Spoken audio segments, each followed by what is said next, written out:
Two parts actually, Coach Jackie Jackeray TV. One, you said the team typically struggles at home because there's other things going on. Have you locked them in for this game specifically? And coaching against someone like Fee, how does that make you better as a coach? Yeah, I don't know. I think, in answer to your first question, there is no reason why we shouldn't be locked in. There's no reason. We've gotta have some urgency to us at this stage. We're starting to get people back and get into a rhythm, which is great. We just have to, obviously we're playing the best team in the league. We've got to execute and do everything well to beat them, right? And then in answer to your question about Fee, she makes everybody better. She makes this league better.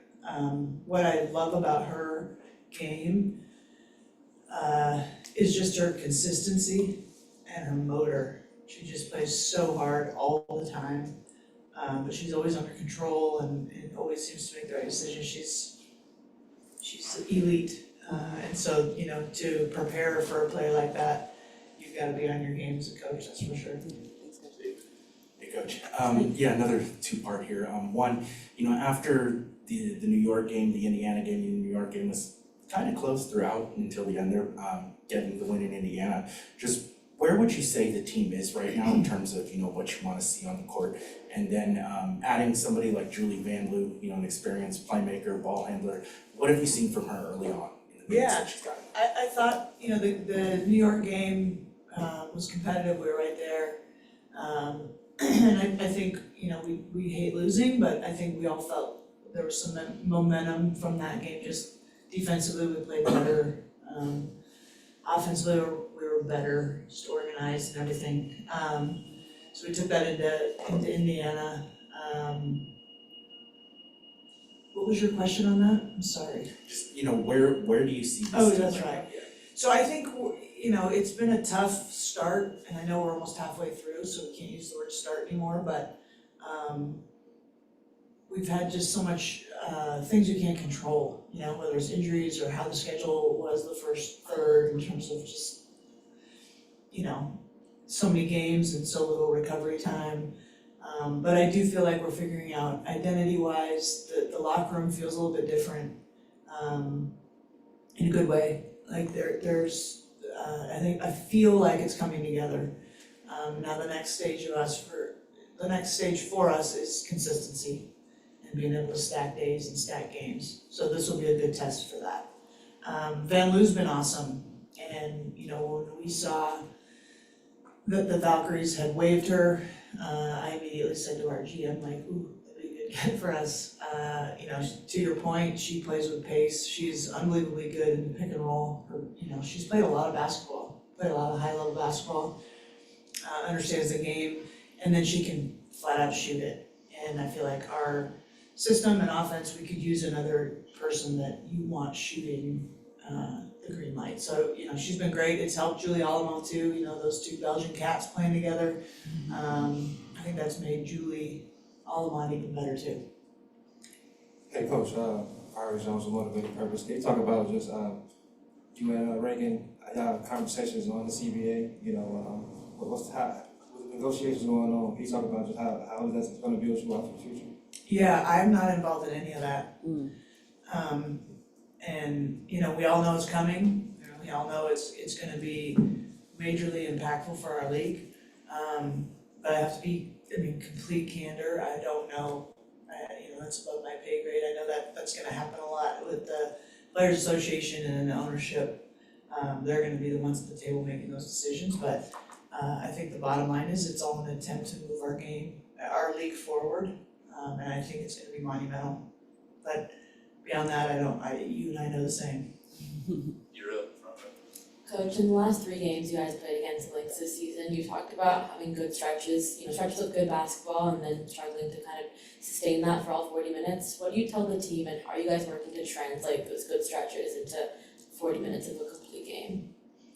Yeah, I think too, you have to give the other team credit. I think Minnesota, I think they returned their 8 core players.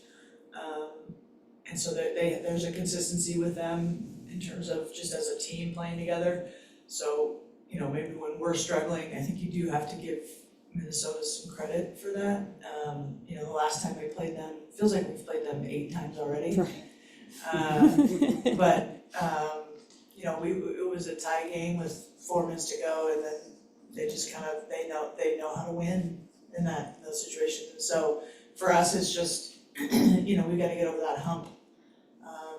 But it's execution, it's staying present, not worrying about what has happened.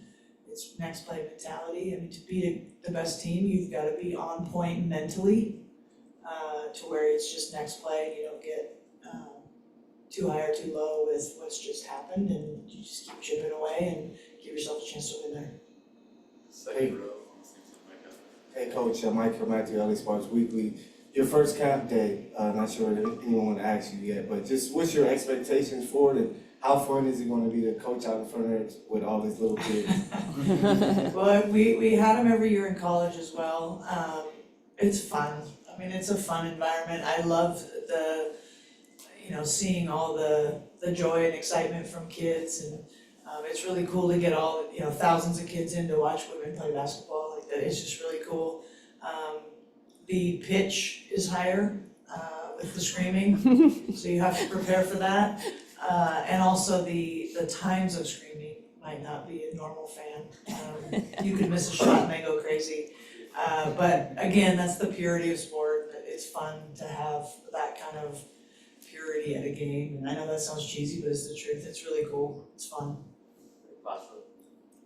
Hey Coach, it's Andrew with 9450 Media. You guys obviously have a tough task today trying to contain the MVP frontrunner, obviously Nafisa Collier. With that being said, how do you guys plan to slow her down today offensively and defensively? How do you guys plan to slow her down? I don't think, she is the front-runner MVP for very valid reasons. I don't know that you're not gonna hold her to 0, right? But I think with a player like that, you have to, do the best job you can with adjustments so that she doesn't just get into rhythm and stay in rhythm. So anytime you play a great player, if you can, and Fee is so, as I mentioned, just under control, but just try to throw different things at her, whether that's a different matchup, whether that's a different coverage, whether that's whatever. I think you've gotta keep her guessing. If you let her get comfortable, then you're in trouble. Jared on the other side. Coach, Jared Castillo, Mirror US Sport. You talk about consistency quite a bit, and you talked about how execution and just kind of focusing on not what happened, just kind of the next play. Mm-hmm. Is there a part of you that's, I guess, a little irritated knowing that the consistency still isn't there almost halfway through the season? Yeah. I don't know if irritated is I think it's frustrating, because, and the players feel it too, they know. And so it's frustrating, and you have to you just have to get over the hump and, have a couple big wins to where it's like, okay, and then the confidence is genuine, it's not, you're not still trying to earn that confidence. Confidence comes from success and work ethic and success. And our team has the work ethic, and we're kind of peaks and valleys right now in success, and we've got to, that consistency is key. I think great players are consistent, you know what you're gonna get. Great teams are consistent, you know what you're gonna get. And right now we're, not consistent being consistent, right? But I also think there are things that have been out of our control that do play into the inconsistency too, with the roster and injuries and all the things. It's not an excuse to be inconsistent, but I think it's a reality. So with people coming back and us having like a legit rotation now, I think I'm counting on that we will continue to improve on that. Justin in the back of the room. Hi, Coach. I apologize if someone's already asked you this. Are there difficulties in preparing for a team that's on the second day of a back-to-back? Like, does anything change in terms of preparation, in terms of how you guys prepare for a team that you literally just saw play on film 24 hours ago? Yeah, not even, yeah. No, I don't think it changes. I think it's a opportunity for us. We got to practice and rest and sleep in our own beds and not travel, and you can't let those opportunities slip through. I do know Minnesota's mentally tough and veteran, and the MVP on their team, so I don't anticipate them to come in here feeling sorry for themselves, but, you know, physically it is reality.